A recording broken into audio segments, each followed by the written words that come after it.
Let's bring in our political and legal guests, criminal defense attorney Tamara Holder with us now, as well as Vince Coglianese, host of the Vince Coglianese radio show. So good to have you with us here. What a serious story. I mean, we're watching history unfold right before our eyes, and yet we're still looking at potential indictment, potential charges. Tamara, we'll start with you. The grand jury hearing from these final witnesses. How does this process work traditionally? How soon does the DA have to decide once the grand jury announces their recommendations? Sure. Well, what happens is this is kind of a mini trial, a practice run, if you will, for a prosecutor to figure out who are the good witnesses, what their case is, how it's going to play out before a jury. That's what's great, for lack of a better word, for the grand jury process. The defendant and his lawyers do not have an opportunity to be present for this kind of proceeding. It's all confidential, and there are and so they get to hear the case. And so after that, the prosecutor doesn't necessarily make the decision. The grand jury will vote, and they will return the indictment depending on how many counts or how many charges were presented before them. They will decide on each separate one what they think the person should be charged with. Do you think that there is a likelihood that we'll see a former president of the United States surrender himself under formal criminal charges, Tamara?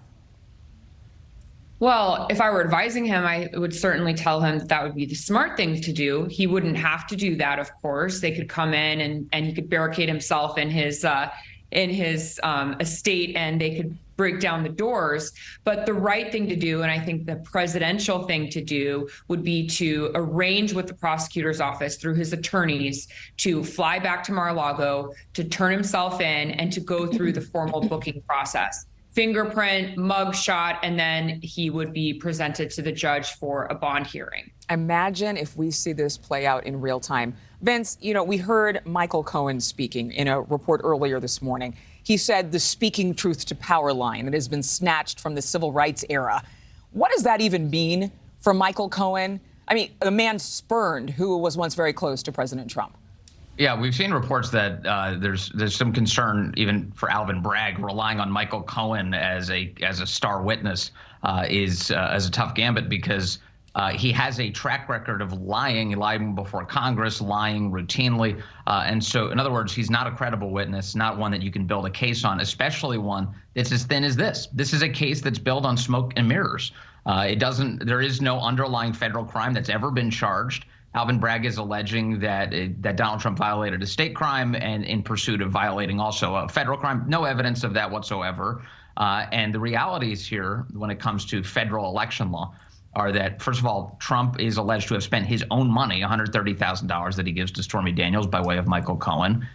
Compare that to John Edwards in 2012 misusing campaign funds, going to trial, and then being acquitted of the misuse of those funds. Or compare that to Hillary Clinton in the DNC, using their lawyer to create an opposition research document full of all sorts of nonsense called the Steele dossier to go after Trump. She was fined by the FEC for that. That's the maximum penalty they incurred on her.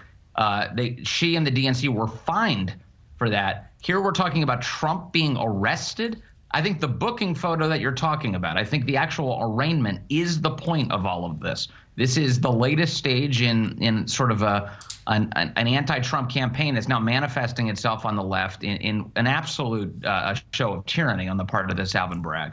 Okay, I want to ask both of you. I'm going to start with you, Tamara. It might be a year before we see this go to trial, if he indeed is charged. Right around the time of the 2024 election, how much would this impact his running for office? Well, there's two sides of this, right? Some people say, like we have here, that this is some kind of political game, and all of his supporters are now going to come out and say, well, Hillary did it, and Bill Clinton did it, and everybody else did it.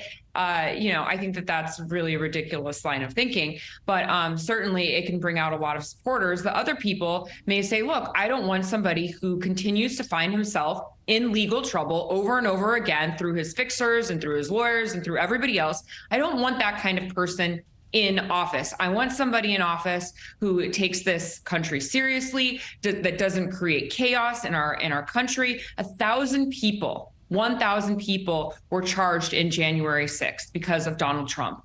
We need to, in my opinion, find somebody, if you like Donald Trump, who does not incite violence and who does not tear this country apart the way that this man has done. Thank you for watching. Go to newsnationnow.com to find NewsNation on your television provider. And don't forget to click the red subscribe button below to get more of NewsNation's fact-driven, unbiased coverage.